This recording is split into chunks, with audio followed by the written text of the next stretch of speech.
अवधूत चिंतन श्री गुरुदेव दत्त श्री स्वामी समर्थ. दिगंबरा दिगंबरा श्रीपाद वल्लभ दिगंबरा. दिगंबरा दिगंबरा श्रीपाद वल्लभ दिगंबरा. प्रिय स्वामी भक्तांनो, तुम्ही जर हे संदेश नियमित ऐकत असाल तर तुम्ही स्वामींचे प्रिय बाळ आहात. कारण या संदेशातून स्वामी तुमच्या मनाला तो धीर देऊ इच्छितात. तुमची इच्छा पूर्ण करणारे काही संकेत तुम्हाला देऊ इच्छितात. तर प्रत्येकांना उभारी देणारे, स्वामींचे आशीर्वाद प्राप्त करून देणारे हे संदेश न चुकता ऐकावे. त्यामुळे तुमच्या मनातील शंका दूर होतील, आशेचे एक किरण जागे होईल आणि स्वामी भक्तीत तुमचे मन लागेल, अधिक रंगू लागेल. अधिक उत्साहाने तुम्ही स्वामी भक्ती करू लागाल. तेव्हा नक्की या चॅनलला सबस्क्राईब करा आणि या संदेशांना आपल्या प्रियजनांना शेअर करायला विसरू नका. स्वामी म्हणतात, बाळा, हम गया नहीं जिंदा है. या वाक्यावर आता तुझा अधिक भरोसा बसणार आहे. कारण तुझ्या जीवनात ते तू खूप काही परिवर्तन शुभ आहे ते घडताना पाहणार आहेस. आता काही काळातच ज्या क्षणाला माझी प्रार्थना करत आहात तेव्हा विसरू नका की सर्व काही तुमच्यासाठी योग्य दिशेने येणार आहे. जर आज तुम्हाला काही गोष्टी दूर वाटत असतील, त्या अशक्य वाटणाऱ्या गोष्टी देखील काही काळातच पूर्ण होणारे आशीर्वाद तुम्हाला प्राप्त होऊ लागतील. दिवसेंदिवस तुम्ही ज्या प्रगतीसाठी प्रयत्न करत आहात ते सर्व काही स्वामी तुम्हाला आशीर्वादांच्या रूपात देऊ इच्छितात.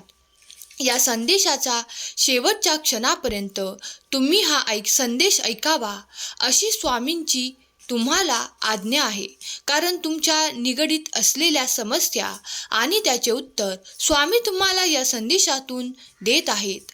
काही संकेत जे तुमच्यापर्यंत पोहोचवायचे आहेत ते या संदेशाच्या माध्यमातून स्वामींनी तुम्हाला देण्याचे ठरवले आहे. तेव्हा निशंक मनाने स्वामींचा हा संदेश संपूर्ण ऐकावा आणि यात तुमच्यासाठी काही शुभ संकेत असतील, काही असे संकेत असतील जे तुमच्यासाठी आणि तुमच्या प्रियजनांसाठी महत्त्वाचे असतील. तुमचे जीवन परिवर्तन करण्यासाठी काहीतरी बदल स्वामी सांगत आहेत, तर ते नक्कीच तुम्ही अनुभव करू शकता. स्वामी म्हणतात, बाळा, लक्षपूर्वक ऐक. आज तुला मी काहीतरी महत्त्वपूर्ण सांगू इच्छितो. जर तू हे लक्षपूर्वक ऐकलेस तर तुला ते समजेल की मी तुला काय देऊ इच्छितो. बाळा, तुला आज जरी तुझ्या आयुष्यात खूप काही गोष्टी काट्यासारख्या वाटत असतील की मला खूप काही त्रास सहन करावा लागत आहे, मला तो संघर्ष सहन करावा लागत आहे, तर तुमच्या जीवनातून तो काट्यासारखा संघर्ष नष्ट करण्यासाठी स्वामी तुम्हाला आशीर्वाद देत आहेत. आशीर्वाद प्रदान करण्यासाठी खरा स्वामी भक्त टाईप करा. स्वामी म्हणतात, बाळा, हे काही मागील काळातील भोगाचे परिणाम आहेत जे तू सहन करत आहेस. बाळा, आता तो काळ सारण्यात येत आहे. कारण तुझ्यासाठी माझे आशीर्वाद कार्य करू लागतील. मी तुला जवळ नक्कीच घेणार आहे. कारण आता तुझे ते त्रास संपण्याचे दिवस जवळच आले आहेत. बाळा, काही काळातच तुझे संघर्ष संपून तुला आनंदाची प्राप्ती होणार आहे. सुखद दिवस जवळच आहेत. चिंता करू नकोस. मी तुला ते सर्व काही देणार आहे. ज्याची अपेक्षा तू केली आहेस त्या सुखांना प्राप्त करण्यासाठी तू जे काही प्रयत्न करत आहेस त्याला मी सफलतेत परिवर्तित करेल आणि तुला ते सर्व काही सुख प्रदान करेल. स्वामी म्हणतात, बाळा, प्रत्येक गोष्टीसाठी तुला थोडा संयम ठेवावा लागेल. कधीही कोणत्याही कार्याची जेव्हा सुरुवात होते तेव्हा तुम्हाला त्याच्या यशासाठी प्रयत्नही करावे लागतात. थोडे दूर जाऊन तुम्ही जर थांबलात तर ते कार्य देखील थांबेल. त्याचप्रमाणे नशिबाचे आहे. जर तुम्ही आज जे काही कर्म करत आहात, देवाकडे जे काही प्रार्थना करत आहात, त्यातून तुम्हाला मोठे यश प्राप्त करायचे आहे तर थोडा संयम ठेवावा लागेल, थोडा धीर ठेवावा लागेल. तुम्हाला माहीत आहे, काही काळ जाताच तुम्हाला ते आशीर्वाद माझ्या चमत्कारांसह प्राप्त होणार आहे.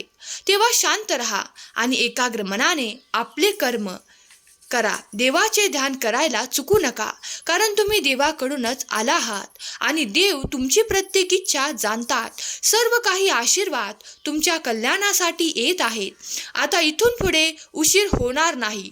तुम्ही ज्या गोष्टींची वाट पाहत आहात, मग ते एखादे नाते असो किंवा एखादे सुख असो किंवा एखादे कार्य असो, त्या प्रगती साधण्यासाठी तुम्ही जे काही प्रयत्न आजपर्यंत केले आहेत ते कदाचित पूर्ण होणार नाही असे तुम्हाला वाटत आहे. तुम्हाला सुख, समृद्धी, आनंद, प्रेम, उपचार आणि प्रगती स्वामींकडून प्राप्त होणार आहे. निश्चिंत रहा. स्वामी म्हणतात, तुम्ही मला ब्रह्मांड नायक म्हणून हाक मारता, मग माझ्यावर संपूर्ण विश्वास ठेवा. माझ्या आशीर्वादांवर विश्वास ठेवा. तुमच्यासाठी ते चमत्कार घडणार आहेत, कारण तुम्ही आता पुढे चालून ते सर्व काही आशीर्वाद प्राप्त कराल. विश्वास ठेवा. जर ब्रह्मांड नायक म्हणत आहात तर ते सर्व काही तुमच्यासाठी होणार आहे. ज्याची अपेक्षा तुम्हाला आहे, तुमच्या इच्छा पूर्ण करणारे आणि तुम्हाला ते सर्व काही मिळणार आहे, यावर विश्वास ठेवा. स्वामी म्हणतात, तुला आता अशक्य वाटणाऱ्या गोष्टी देखील शक्य वाटू लागतील. तुमच्यासाठी ते घडून येईल, ज्यासाठी तुम्ही देवाची प्रार्थना करत आहात, माझी विनंती करत आहात. खूप काही काळ झाला आहे असे तुमच्या मनात वाटत आहे. उशीर झाला आहे असे तुम्हाला वाटत आहे, पण कोणतीही गोष्ट उशिरा होत नाही. ते योग्य वेळेवरच तुमच्यापर्यंत येणार आहे. बाळा, परमेश्वराचा आशीर्वाद ज्या भक्तांवर असतो तो कधीही हार मानू शकत नाही आणि तुम्ही देखील हार मानू नका. तुझी देखील मी हार होऊ देणार नाही. मी सतत तुझ्या सोबत आहे. बाळा, मनाला नेहमी स्थिर आणि देवाच्या भक्तीत ठेवा, कारण इतर काहीही प्राप्त होणार नाही. जेव्हा तुम्ही देवाच्या भक्तीत गुंताल, आनंद प्राप्त कराल. जसे उकळत्या पाण्यात प्रतिबिंब दिसत नाही, त्याचप्रमाणे शांत पाण्यात तुमचे प्रतिबिंब दिसून येते. तसेच शांत मनात, एकाग्र मनात चांगले विचार येऊ लागतात. जर तुम्ही या क्षणाला देखील काही इच्छा ठेवत असाल तर नक्कीच तुमच्यासाठी काही काळात ते घडून येईल. पण इथपर्यंत तुम्हाला धीर खचू द्यायचा नाही. संपूर्ण विश्वास स्वामींवर ठेवायचा आहे. तुम्हाला ते सर्व काही प्राप्त होणार आहे, ज्यांची तुम्ही अपेक्षा ठेवत आहात. स्वामी म्हणतात, बाळा, मनाला सैरभैर होण्यापासून वाचव, कारण निरंतर तुझ्या मनात वेगवेगळे विचार आणि वेगवेगळ्या कल्पना येत राहतात. पण काहीतरी त्यालाही सीमा ठेव. बाळा, खूप काही विचार करणे तुला तो मानसिक थकवा जाणवू लागतो. तुला ती धगधग व्हायला लागते, त्यामुळे तुझे मन अशांत होते. त्यापेक्षा देवाचे काही वेळ चिंतन करावे, नामस्मरण करावे. त्यामुळे तुमचे मन एकाग्र होईल.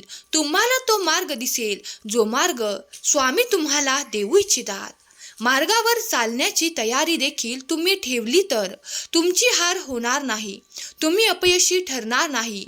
स्वामी जो काही मार्ग आणि जे काही तुमच्यासाठी निश्चित करत आहेत ते सर्व काही तुम्हाला प्राप्त होईल आणि निश्चितपणे तुम्हाला तो मार्गही दिसेल. विश्वास ठेवा. आपले कर्म आणि आपल्या देवावर विश्वास ठेवा. बाळा, मी तुला कुठे हारू देणार नाही. सुख, संपत्ती, वैभव, आनंद सर्व काही प्राप्त करायला एक निश्चित वेळ आहे, पण त्या काळाला येईपर्यंत तुला संयम ठेवावा लागेल. तुझे जीवन सुख, समृद्धीने परिपूर्ण होणार आहे. देवावरचा विश्वास कमी करू नकोस आणि देवाचे स्मरण करायला विसरू नकोस. तुझ्याजवळ सध्या जे काही साधन आहेत त्यात तू आनंदी राहा, कारण पुढील काळ तुझ्या उन्नतीचा येणार आहे.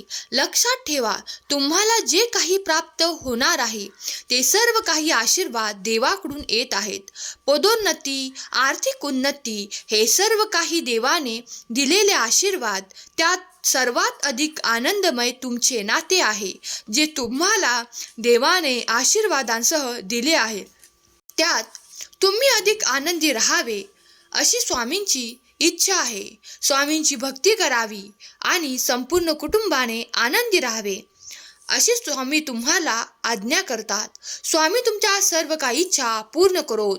स्वामी सतत तुमच्या पाठीशी उभे असताना कुठल्याही क्षणी घाबरू नका.